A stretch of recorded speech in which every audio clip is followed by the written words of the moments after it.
Okay, so in this lecture we are discussing, now we are just entering this book, we are diving into this book, and I told you this book has 26 paragraphs, and now we are discussing the first paragraph, which is dealing with the definition of devotion, Uttama Bhakti.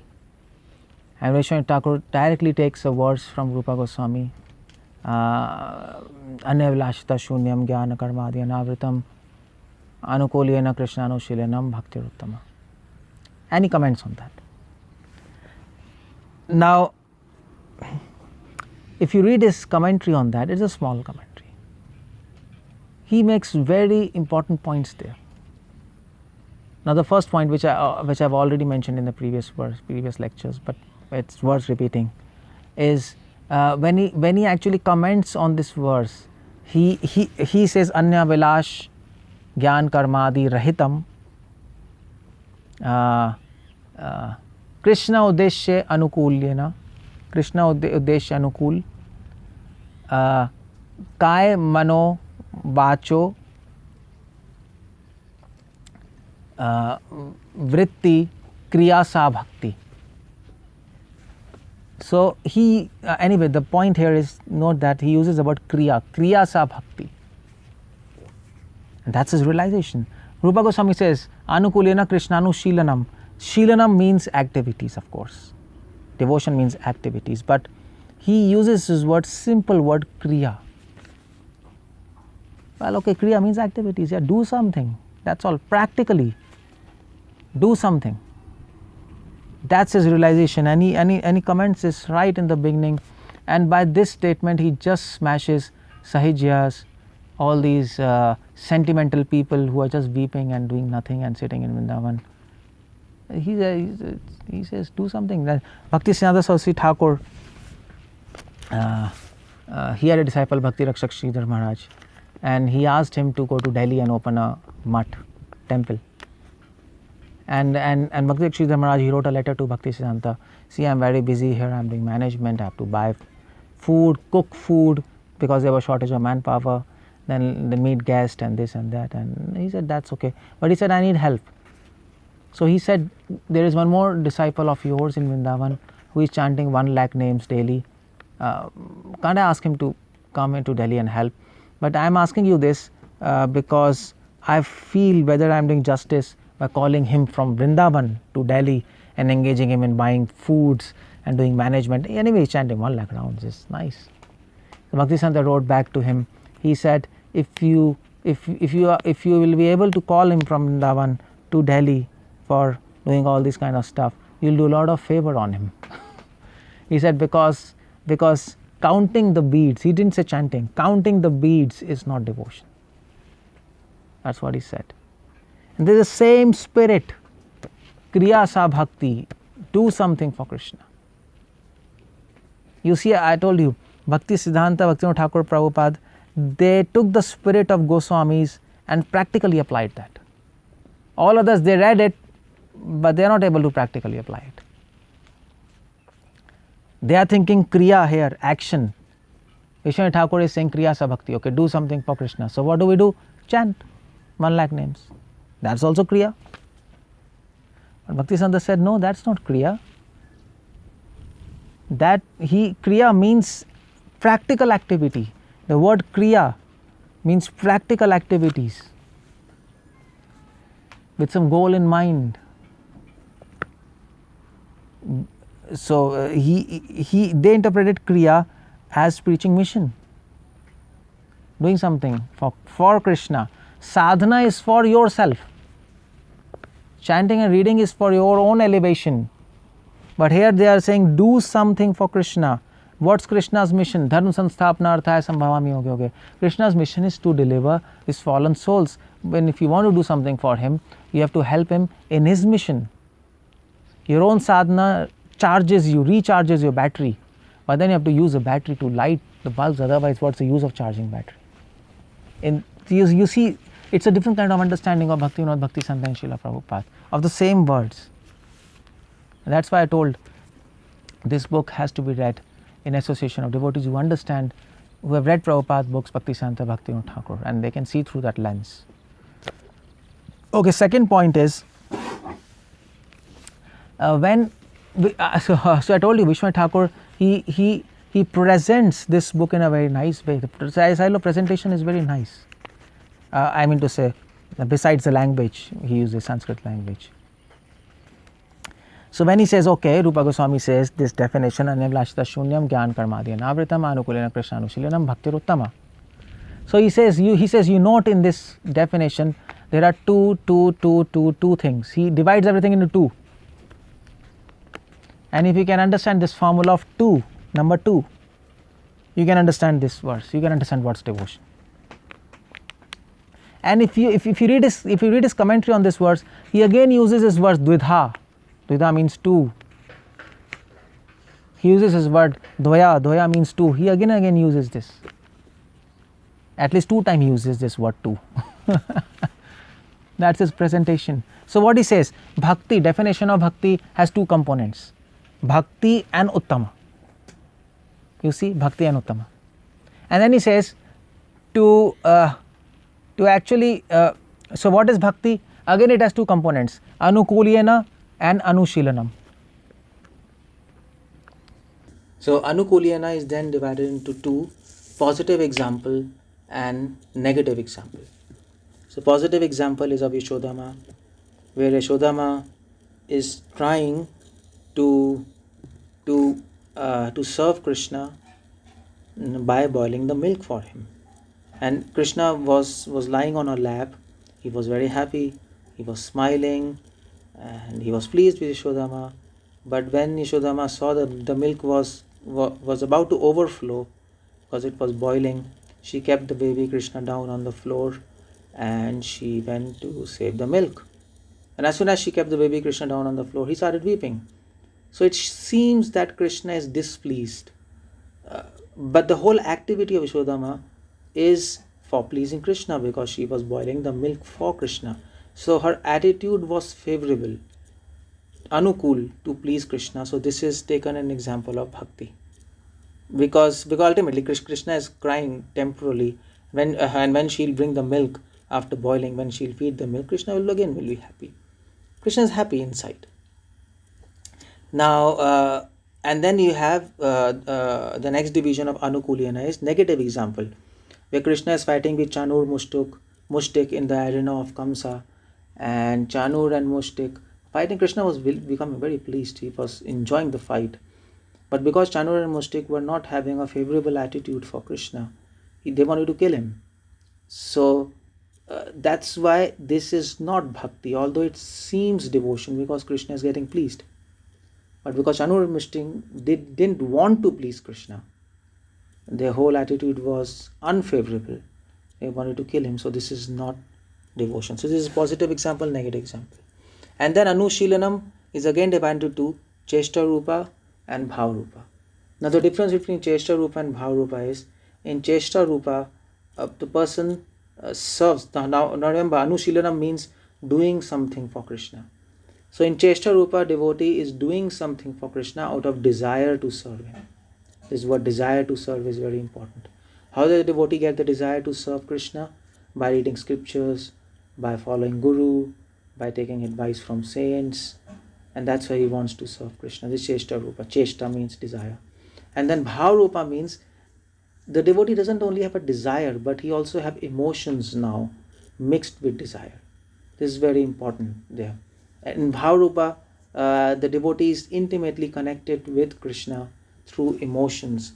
Krishna is mine and I am Krishna's. He is my Lord, I am his servant. It's not just information. There's an emotional bond, just like mother and a child. And that's the whole point there. That is Bhav Rupa. And then Cheshta Rupa is again divided into 2, Pravritti Atmaka, Nivritti Atmaka. Now Cheshta Rupa means desire to serve Krishna. Through a desire to serve Krishna, you want to do something. You remember, you have a desire to serve Krishna, so you want to do something for Krishna. So then there are some do's and don'ts. You do something and you don't do something. So you do something which is liked by Krishna. You don't do something which is not liked by Krishna. There are rules and regulations mentioned in scriptures. So doing something is Pravritti Atmaka, not doing is Nivritti Atmaka. And then Uttama.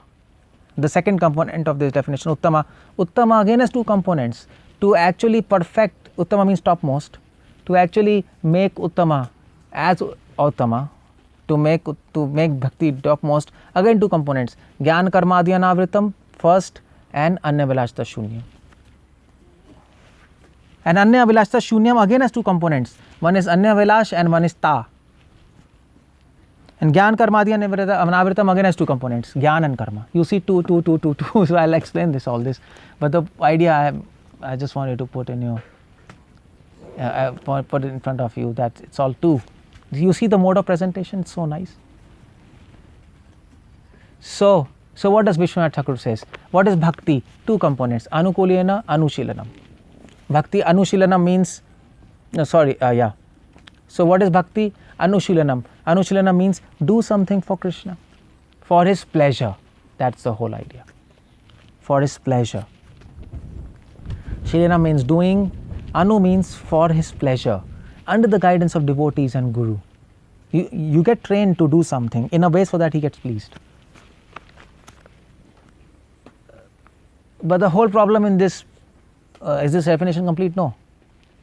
Because the whole problem in this definition is, okay, Chanur and Mustik, when they were fighting with Krishna, Krishna was becoming very pleased. They were doing something which was pleasing, giving pleasure to Krishna.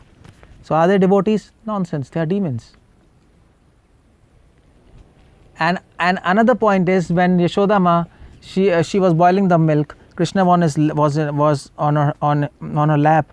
She just put Krishna down and he was very angry. And she went to just save the milk which was boiling and which was about to overflow. So this doesn't seem like devotion. Krishna is unhappy. He's not getting pleased. So Rupa Goswami, so he adds another word, Anukulena. Okay, do something to please Krishna. Krishna should be pleased by our actions, Anushilanam. But there should also be a mood to give pleasure to Krishna, Anukulena, favorable mood. Chanur Mustik is fighting, Krishna gets pleasure, but they don't have a mood to give pleasure. Their whole mood is to kill him. Yashodama, it seems Krishna is getting pleased because he's crying, but her mood is to give him pleasure. He's trying to save the milk for him. So he adds Anukulena. So you see, bhakti is serving Krishna favorably for his pleasure. It's a very nice definition. And and then further he says, Anukulena is of two types. Pravrittyatam Nivrityatmak. That means positive and negative. There are some actions which are favorable, there are some actions which are not favorable. So you have to learn from Guru what actions are favorable, what actions are not favorable. You have to learn for devotion, what actions are anukul, what actions are pratikul. And then Anushilanam, you have to do something for Krishna so that he gets pleased. Okay, so this is also of two types, Cheshta Rupa, Bhav Rupa. So what you can do something for Krishna? You can do something for Krishna in actions, Cheshta Rupa, and also in emotions, level of emotions, Bhav Rupa.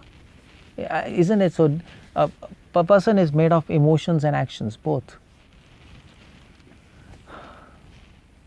Athos and pathos. So a person is made of that. And so he says you have to do actions. You have to have proper emotions. You have to serve him with emotions. And you can do something for Krishna directly, with understanding that this action will please him. So one is through understanding. You can do something for God, for Krishna, with understanding, intellectual level, and emotional level, with emotions. Not emotional, but emotions, true emotions. So Bhav Rupa is a higher stage.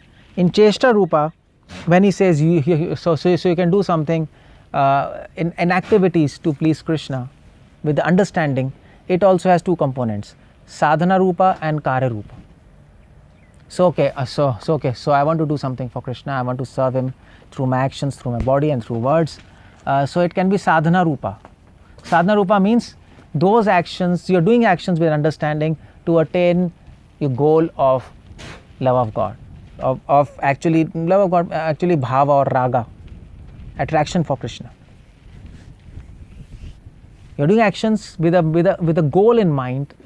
With these actions, if I do it properly, Krishna is pleased, he'll give me a gift of attraction to him, raga and lobha. That is sadhana rupa. And bhava rupa means now you are doing actions. So now you have got that raga and you have got that lobha, and now you are trying to do those actions out of that spontaneous attraction for Krishna. So if you come to Mangalarti, because if I come to Mangalarti, Krishna gets pleased and he will give me gift of attraction to him. That's sadhana rupa. But if you come for Mangalarti, you already have attraction for Krishna, and if you come for Mangalarti, oh, you're already attracted to Krishna, and if you say, oh yeah, now I have to come to Mangalarti because Krishna is so nice, that is bhava rupa. Oh sorry, sukare rupa. So this is anukulena Krishna anushilanam. So everything is done for Krishna. Vishwanath Thakur says Krishna sambandhi, for Krishna. And Krishna sambandhi means also for those who belong to Krishna, that is Guru and Vaishnavas. Beautiful realization there. Anukulena Krishnanushilanam, Krishna anushilanam, for Krishna. Krishna sambandhi, for Krishna, for those who belong to Krishna also. It's a beautiful realization. And then he goes to Uttama. Uttama means topmost devotion. Now this devotion is there, but if you want to make it topmost devotion, he says there are two things. Gyan karmadya navritam, anya vilashita shunyam. Now anya vilashita shunyam has again two components, anya vilash and ta. So what does it mean, anya vilash? Anya vilash means having no desire. Shunyam means no. Anya vilash means having no desire except desire to serve God. Anya abhilash, leaving the desire to serve God. All else, anya, desires, shunya, there should be no desire. But then he adds one more component, ta, abhilashita. He doesn't say anya vilash shunyam. Now this ta word is very important. Vishwanath Thakur gives an insight. This ta, and I'll give you an example. Anya vilash and anya vilashita is different. Like for example, we say manushya, manushyata in Hindi we say. So manushya means human, manushyata means humanness. So we can say he is a human, but he doesn't have humanness. He is a human, but he is having animal-like qualities. He is having animalness in him. You see that humanness? So that's the whole point, human-like, or is not human-like, humanness. So that's desire and desirelessness. So Rupa Goswami says anya vilash shunyam. Anya vilash shunyam means desireless. Anya vilashita means desirelessness. That means Rupa Goswami is saying a devotee, if he wants to make his devotion uttama, he doesn't have to destroy all his materialistic desires, but he has to destroy all his materialistic desires right from the core of his heart, from his swabhava. That's what Vishwanath Thakur writes. Ta means swabhava here, nature, from the core of his heart, from his nature, not just from his intellect and his mind. The very soul he has to have no desires, swabhava. His nature should become that I will not enjoy anything I'll simply serve Krishna. His second nature, his actually first nature should become like that. That is anya vilashita, beautiful definition. Vishwanath Thakur is saying, Rupa Goswami is saying pure devotion means you're transforming that person. It's not that it's not that I only want to serve Krishna, I don't have any other desire, materialistic desires. Okay, that's not the point. The point is the person is transformed completely. That's what is Uttama Bhakti. That's why Vishwanath Thakur is bringing the point swabhava, the nature, in this word ta. That's very important here. And he also gives an example. That sometimes a devotee might be in some calamity. Suppose a devotee is drowning in the river. Out of reflex, he calls, Krishna, save me. Is it devotion? While asking Krishna service, that's not devotion. But in this case, it is devotion because he's calling out of reflex. It's not his nature. It's not his nature to call Krishna for help every time. He's not like that. But in this dire situation, out of reflex, it comes out. So he is a pure devotee. Or if out of habit you do something wrong, but in your nature, you don't want to do wrong and you want to serve Krishna, still you are pure devotee. Still you are on the path of pure devotion. Let me put it like that. And because you are on the path of pure devotion, you can be called as pure devotee. That's why Prabhupada said all his disciples were pure devotees and they were following the path of pure devotion. Now people were saying these are hippies, they are still taking drugs, they are doing nonsense, they are fighting with each other. How they are devotees? Nonsense. But no, because their swabhava, their nature had changed from inside by association of its powerful devotee Srila Prabhupada. And they wanted to serve Krishna, they wanted to die for Krishna, they committed their life for Krishna. But out of habit they were doing something wrong things. So what Rupa Goswami is saying? Rupa Goswami is saying you just see within their heart what they want. Within the heart of their hearts, what do you really want? If you say, so within the hearts of my heart, I don't want anything, I only want Krishna, then that is anya avilashita. You see the point there? So this is very important to understand. That's why Krishna says, api chet suduracharo bhajte mamananne bhag. You might see a devotee doing a very bad and very lowly activity, but ananya bhag. But if he is serving me with a desire only to serve me, within the heart of his hearts, he is my devotee. He might not be 100% pure, but he is on the path of pure devotion.